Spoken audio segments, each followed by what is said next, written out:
This is Rock Bottom with Ryan. No sugarcoating, no filters. The pain, the chaos, the truth. No bullshit. Just recovery.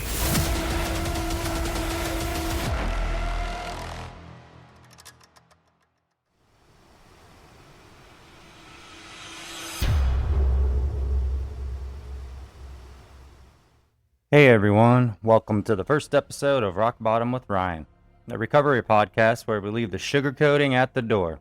No bullshit, just recovery. My name is Ryan, and like a lot of you, I've been through it. I've woken up in places I didn't recognize next to people I didn't remember, with a heart full of shame and a head full of fog. I've lied, lost, escaped, numbed, spiraled, and begged. Whatever God I could find just to make it stop.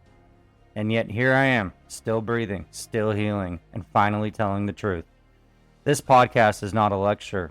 It's not some guru on a mountain self-help nonsense. It's real stories from people who have been to hell and crawled their way back. People who battled addiction, alcoholism, trauma, relapse, and rock bottom, and live to talk about it. Each week I'll be sitting down with people from all walks of life, ex-addicts, sober warriors, therapists, musicians, mothers, felons, fighters that talk recovery. We'll unpack what led them to the edge, what pulled them back, and what life looks like on the other side. There'll be tears, yes, there'll be laughter, there'll be uncomfortable truths, but more than anything, there'll be hope, raw, unfiltered hope. Because if there's one thing I've learned, that's that we do not recover alone. Whether you're 10 years sober, 10 days in, or still out there struggling, this podcast is for you. If you're tired of the fake Instagram wellness fluff and want something real, something human, you found it. And if you're someone who loves an addict, someone trying to understand what it's like on the inside, and listen up. These stories will crack something open in you too. This is a space for honesty, for transformation, for messy, uncomfortable, gritty growth. You might not agree with everything you hear, and that's okay. But if you're ready to dig deep, to unlearn the lies, and to find freedom in the wreckage, then you're in the right place. So welcome to Rock Bottom with Ryan. It's time to turn pain into purpose. Let's talk recovery. Before I sit down and talk with others about their journeys, I feel it's only right to share a little bit of mine. For years, alcohol ran the show in my life. It started out fun, social, harmless, or so I thought. But over time, the lines got blurry. The drinking got darker.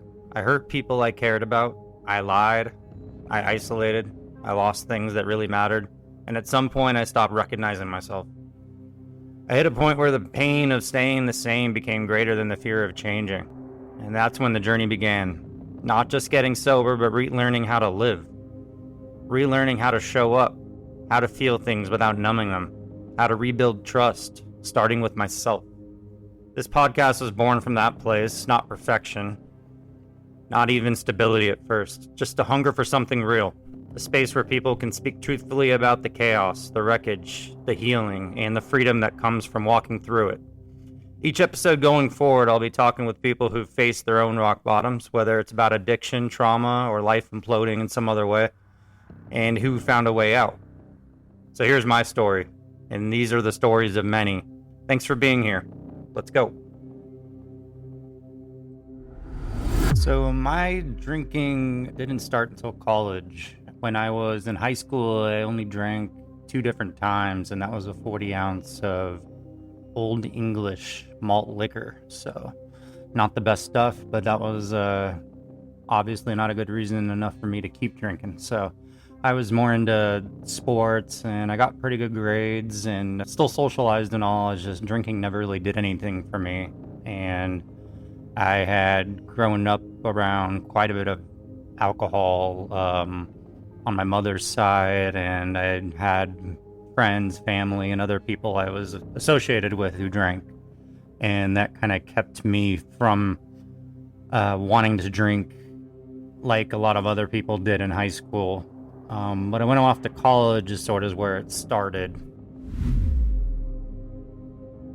So when I got to college, one of my classmates, we had a group project over at his fraternity, and while I was there, I started bonding with a lot of the guys in the fraternity, and a few weeks later, after spending quite a bit of time there, they asked me if I would like to join the fraternity, and I was ready to do it. I didn't like living in the dorms. My roommate at the time was a good friend from high school, but I wasn't getting out and meeting people as much as I wanted to. I was just going to class and spending a lot of time with him. And there's nothing wrong with that. I just wanted to get a little bit more out of my college experience. So I joined the fraternity a few weeks into my freshman year. And right off the bat, that's when my experience with alcohol really started and kicked into high gear. I started by just casually sipping beers, playing beer pong at parties, date dashes, and just kind of casually drinking. And then casually drinking started to evolve into drinking high amounts almost every single night of the week. I was going to class, going to the gym, but after the gym, my friend and I would always plan on getting a 30-pack of alcohol, or we would try to get a fifth of something else. So either way, that night we were gonna get drunk in some way, shape, or form. So I was able to function pretty well and still be productive in school for a good amount of time. But I would say around second semester is when my grades started to slip, when my hangovers started to get a little worse. I started to take things a little less seriously, and that's kind of where it got out of hand. So I kept drinking pretty much all through college, but was still able to make it to classes. It took me 5.5 years to graduate. At that age, I hadn't let alcohol completely control my life. It was something I did all the time on a regular basis, and I was looking for every excuse to drink, if there's a sports game on, if somebody was throwing a party, if I just wanted people to come over to play beer pong. There was always a reason to drink, but that was college, and I thought that's what college was all about. That probably had a lot to do with hindering me from graduating on time. That played a huge role in me being delayed on a lot of things, but I still ended up finishing and graduated and went off to my regular life. And once I got my first apartment by myself after college, I started to turn drinking into something that wasn't just a social thing. It turned into more of a thing where, I'm 22, 23 now. I can go to the store, buy alcohol anytime, bring it home, keep my fridge full, and that's kind of where it turned into some sort of a problem for me. And it started off just buying beer, and over the course of, a few years, it evolved into, buying fifths of alcohol and bringing them home, always having alcohol on hand, never running out. And once I hit my mid-20s, I started to feel more of the effects of legitimate alcohol withdrawal, where I started to realize, wow, I can't even function without having some alcohol in my system. So I started to realize it could be a physical problem for me and a mental problem for me. And it just progressively got worse over time. In my 20s, I was still able to manage working and all that, but things got worse. I mean, I did get fired from some places. I was not productive a lot of the time at certain jobs, and developed, a bad reputation in some ways. And I think a lot of people in my life started to catch on to the fact that I was an alcoholic. I was a drinker. And I was in denial about it. I thought it was something that if I wanted to quit drinking, I would just quit drinking. But it hadn't really wrecked my life to the point where I felt like I had to. Until one night, I ended up getting drunk after starting a altercation with somebody at a bar, and they ended up following me home and throwing me off a second-story balcony, and I ended up waking up in the hospital. And the doctor said that had I not been intoxicated at the time, I would have been paralyzed or dead.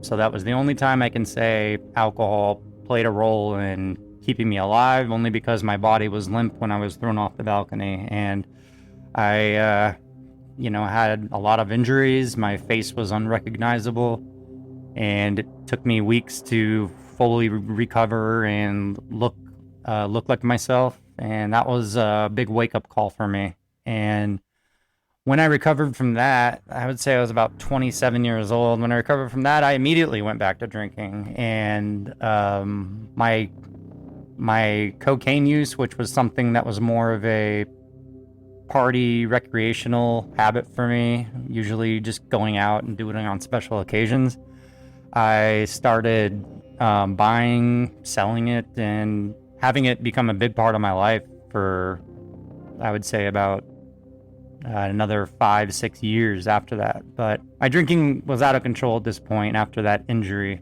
and I ended up deciding to move over to a different state to get a restart, and maybe nothing against the people that I was friends with, but to surround myself with some family and just create a new environment for myself in hopes that it would make me drink less. And that worked for a little while. I had moved to a new state of Idaho, and I had my drinking under control. I didn't stop altogether, but had it under control.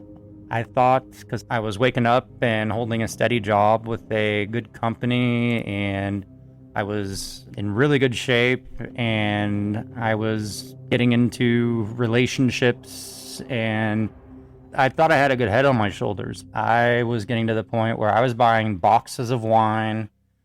I was buying fifths and half gallons of whiskey. I was buying beer. I was buying them all at once sometimes, and depending on the mood and time of day, it would depend on what I was drinking and when. Once I started kind of relying on alcohol and I stopped exercising, and alcohol became my only means of how to get through my day, and without working or doing anything, it was taking over. I had gotten to the point where I was hiding. I had moved in with my parents temporarily, and they had a mother-in-law apartment, which wasn't too bad. I had my own space and place, my own entrance to the place and all. It was nice having my own little apartment, and I was close to my mother at the same time, which is somebody that I had a close relationship with and still do to this day. But when my drinking got out of control, I realized I was hiding it all the time. I had spiked Gatorades in the past with vodka in my early 20s and in college and stuff, just for fun, or just to have a drink out on the beach, or something to have while I was driving even, which is totally wrong looking back at it. But now I took hiding to another level. I was buying boxes of wine and taking the bag out, putting the bag under my bed. That way when I woke up in the morning, I could grab the bag from under my bed, chug it while still laying down in bed, so that my body would be able to function enough to go to the bathroom. And that's how bad it got.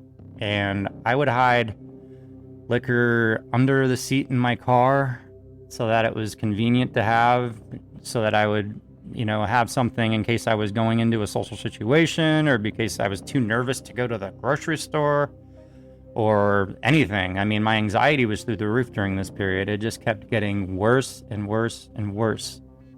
Soon after that, my birthday was coming around, and I obviously was going to drink on my birthday, and I decided the day before my birthday to go to a bar on my own, which was only 2 minutes away from my house, and I ended up having about 10 shots because people bought shots for me, and told myself and people around that I was okay to drive home, since you could pretty much hit my house with a rock from the bar that I was at. It was that close. And I got in my car and I drove about a block and a half, and immediately I see flashing lights behind me, and the police pull me over, and I already knew I wasn't getting away with it. And before they could even ask if I was drinking, I said, yes, I've been drinking. And they asked how much. I said, well, I've had a few, when in reality that wasn't true.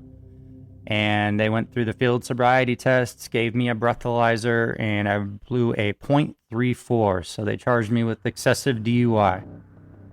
So they took me to jail, and I spent the night in a really cold holding cell. And by the next morning, a friend had bailed me out, and I had made a phone call. Once I got my cell phone back, I called my stepfather and I asked him, hey, can you pick me up? You know, he had already put 2 and 2 together that I was in jail. And I just asked him if he could pick me up halfway at the gas station that was a couple-minute walk from jail. And I wasn't asking him to meet me at the gas station to save him time from driving. I went there because I wanted to have a drink to forget about the DUI that I had just gotten. And I went into the little mini mart. I grabbed 2 24-ounce cans. I chugged them as fast as I could before my ride arrived. And I got in the car and I was in a mood. I was kind of laughing off the fact that I got a DUI, not taking it seriously. And I continued to drink more after that. And I didn't learn from that DUI. Even though I had court coming up and all that, it didn't teach me a lesson because I couldn't live without alcohol. I really couldn't.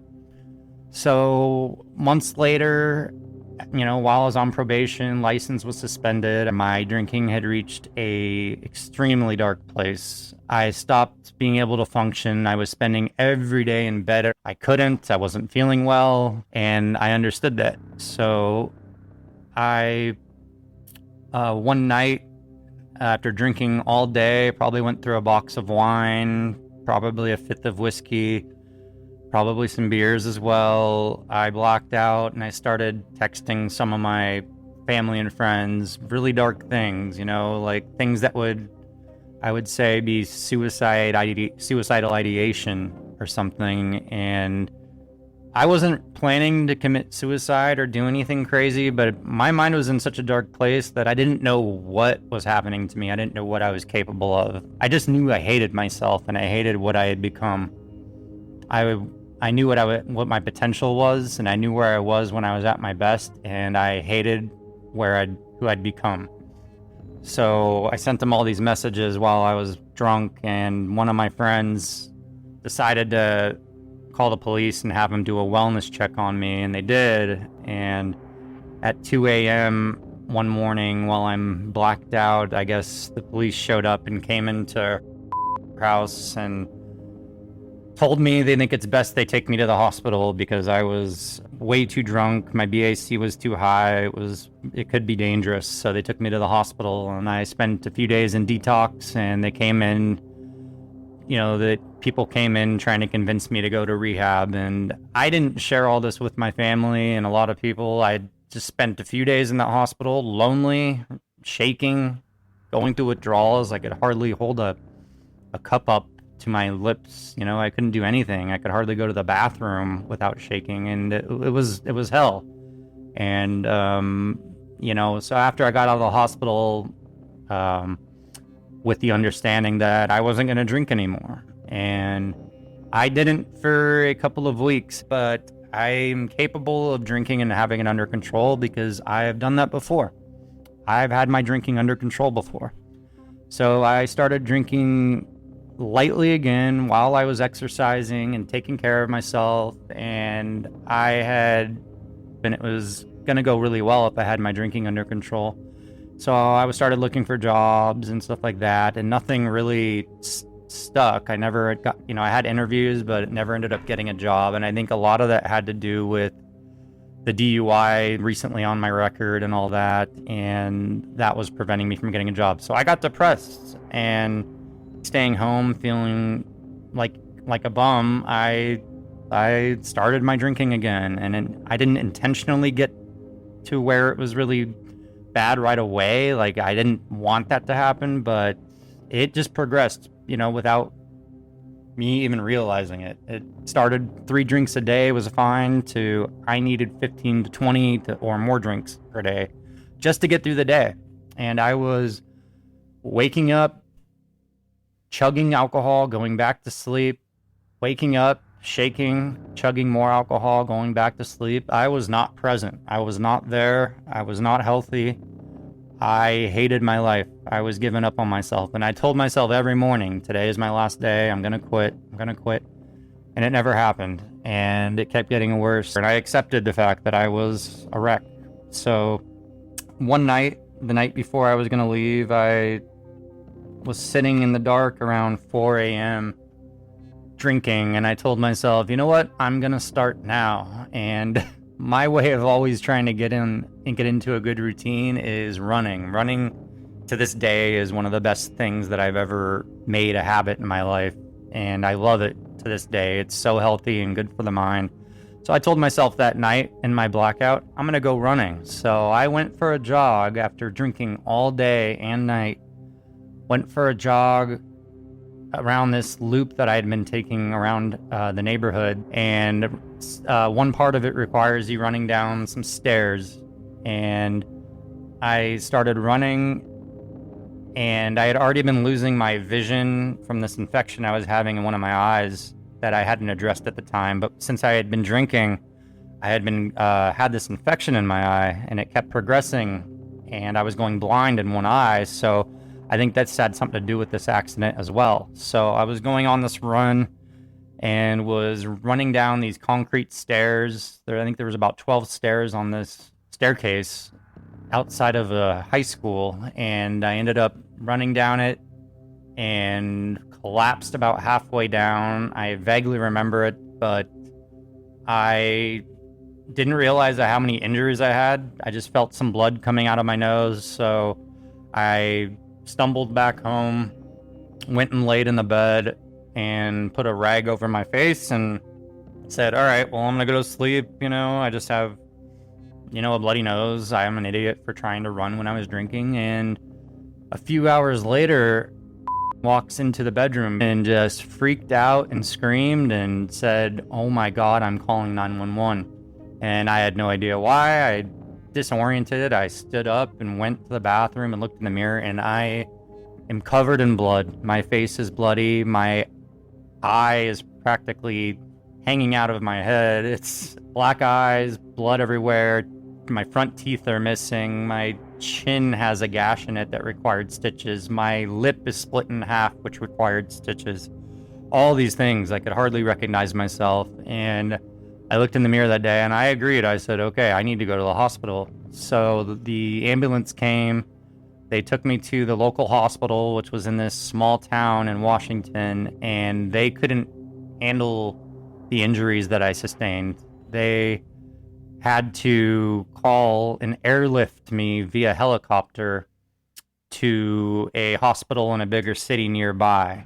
And they airlifted me to that hospital, and I spent 10 days in that hospital. The only person that I let visit me was my mother, and she drove over and spent about 4 or 5 days in town and visited and spent time with me every single day I was there. And she had told me that when I get out, she, wants me to start going to meetings and to quit drinking. And I agreed, because that felt like rock bottom to me. I had to stop drinking. I couldn't recognize myself physically, mentally, emotionally. Looking in the mirror, I didn't recognize myself. I was disgusted with myself.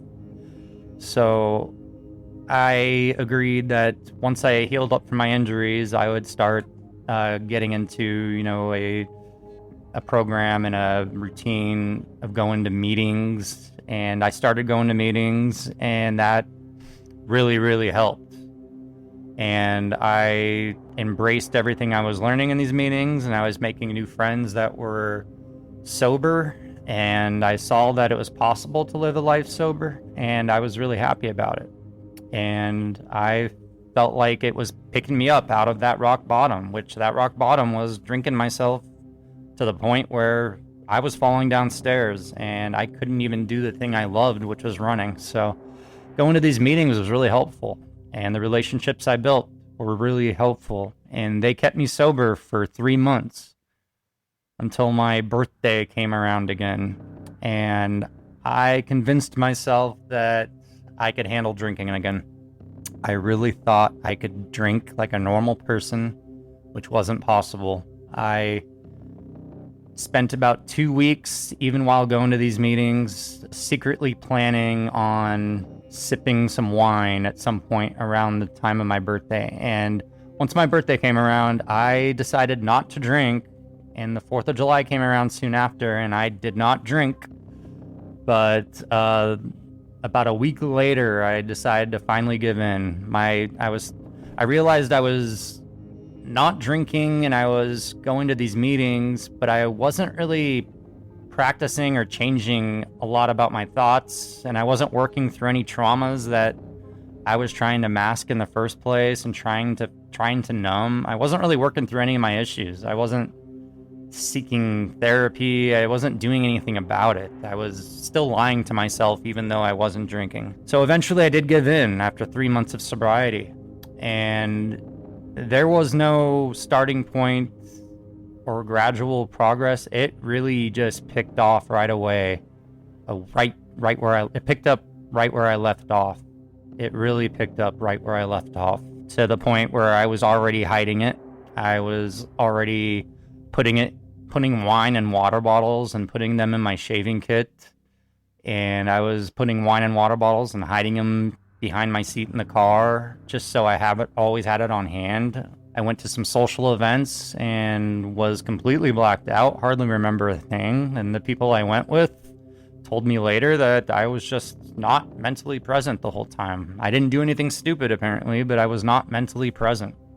And that was what a lot of people have told me about my drinking, is that I was never really mean all the time. I know I've had my moments when I was married and stuff where I wasn't always the best. I was very reactive, and I've had moments with friends where I haven't always been the best. But most of my problems when I was drinking is I was just not there, mentally and emotionally there, especially if I was really deep into a bender.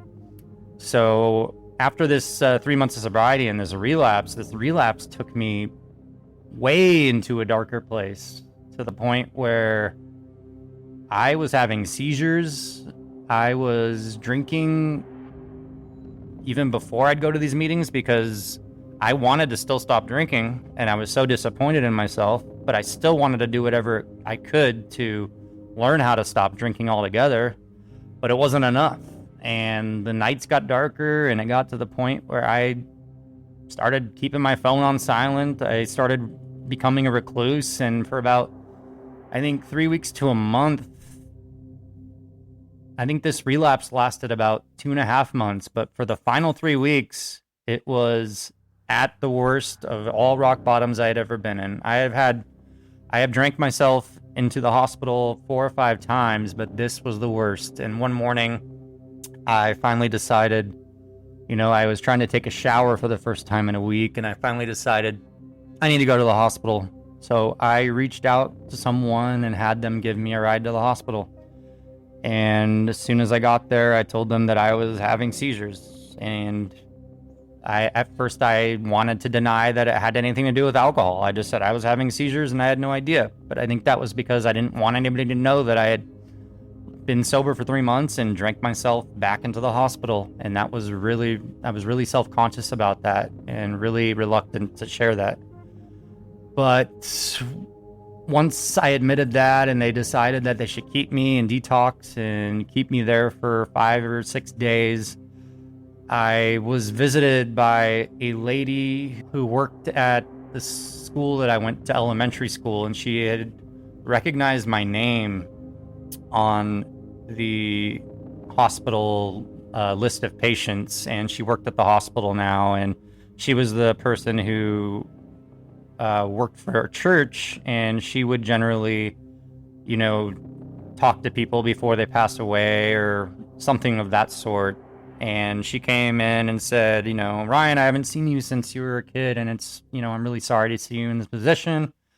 And she prayed for me, and I'm not a very religious person at this point, when I was in the hospital, but of course I was very thankful for any help I could get, and I was grateful that she prayed for me. And I started getting, some more visitors, and I started talking to my mother and some other people about what to do after this. What do I need to do differently to make sure this doesn't happen again? Because with the DUIs, and I had been arrested probably 5 other times, not for alcohol-related arrests.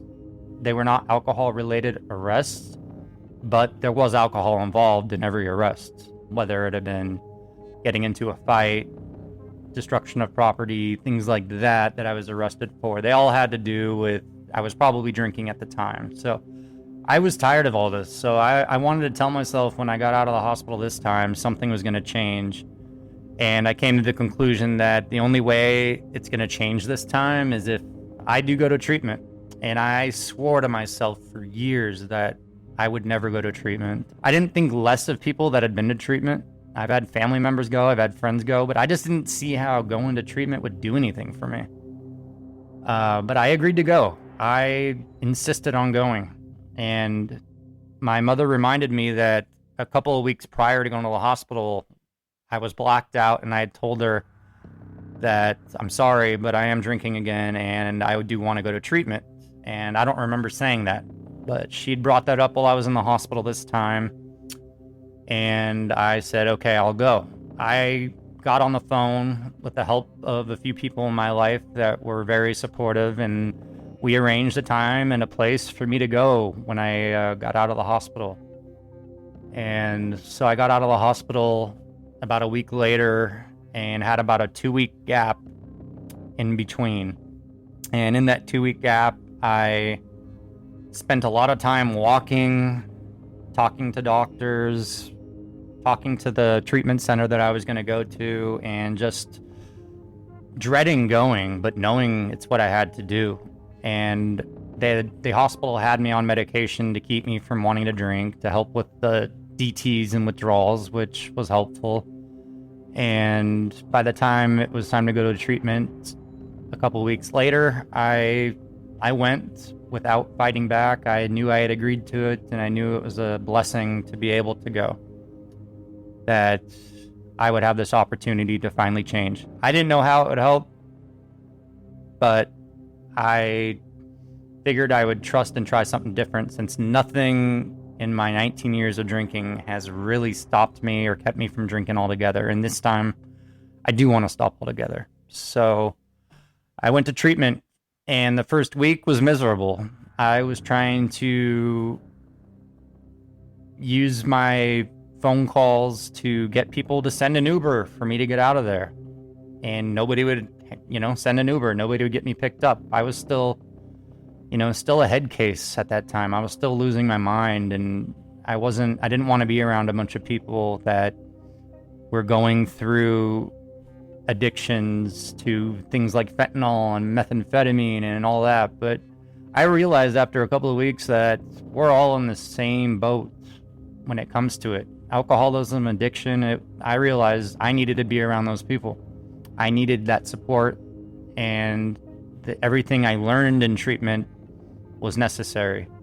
And we had a lot of exercises in treatment that I needed, and I had to face a lot of traumas. I had to write letters to my little sister who passed away a few years ago, and she and I were best friends, and I think that had a huge impact on a lot of my emotional trauma, because she and I were so close, and I lost her to a fentanyl overdose.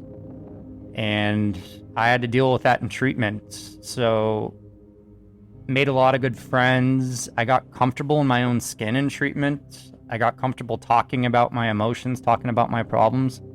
And by the time treatment was over, people thought I worked there. New people were coming in, and they thought I worked there because I had so much enthusiasm about recovery and putting in the work to stay sober. And that was only after, 30 to 45 days. And I left treatment after 45 days and came home, and I was so proud of myself that I got through treatment with flying colors and did so well. I mean, it wasn't easy. The entire thing wasn't a cakewalk, but I got through it, and I came out with a much better attitude and with no desire to drink. I just wanted to get back to my meetings and see all the people that I had been talking to that were sober and tell them about my experience and take life by the horns finally. Since then, you know, I've been working my own program, going to meetings.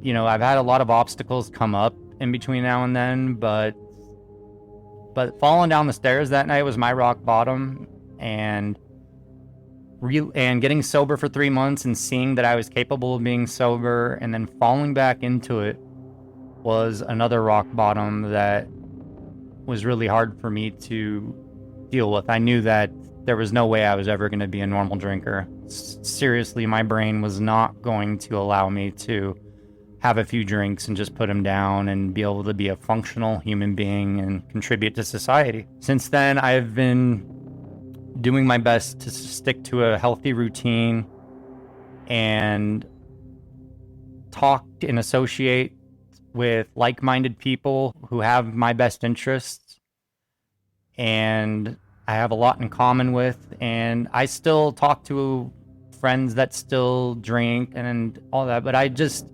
maintain a healthy distance if I need to. I stay away from bars, obviously. If anything makes me uncomfortable now, I avoid it, or I say no, or, you know, I look at everything as an opportunity to test my strength and my growth, and it seems to get a little bit easier every day that goes by. You know, we're getting onto a year pretty soon, and I never once thought that I would ever go a year without drinking, but it's, you know, getting close to that point where I've not had a drop or any drug or anything. And cocaine and alcohol ruled my life off and on for almost 19 years. And, you know, the cocaine was a big part of it too, and I'll talk about that in later episodes. But I just wanted to give everybody kind of an example of my rock bottom, and there were multiple rock bottoms. I just couldn't dig any deeper anymore. I couldn't dig any deeper. You know, once you're waking up in the hospital and waking up in jail and still wanting to go drink, I mean, how much lower do I want to go? So all of this inspired me to want to start this podcast and hear other people's stories about how they hit their rock bottom and crawled out of it and came back even stronger, because that's the most beautiful thing I'm noticing about getting through addiction, is knowing that you can come out a better person than you were even before the addiction took over. And that's the beauty of it. And I'm hoping this podcast reaches people, and I'm hoping people want to come on and share their story.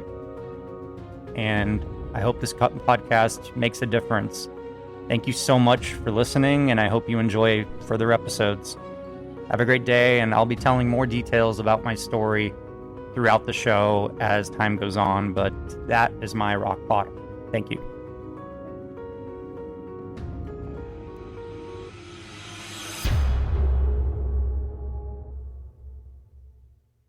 Hello everyone, just a small disclaimer to add to this episode is that future episodes will get better and better as far as the editing and sound.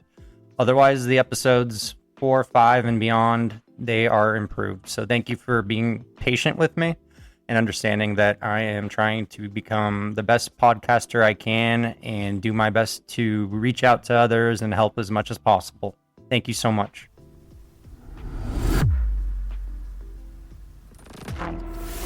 Rock Bottom with Ryan. No bullshit, just recovery.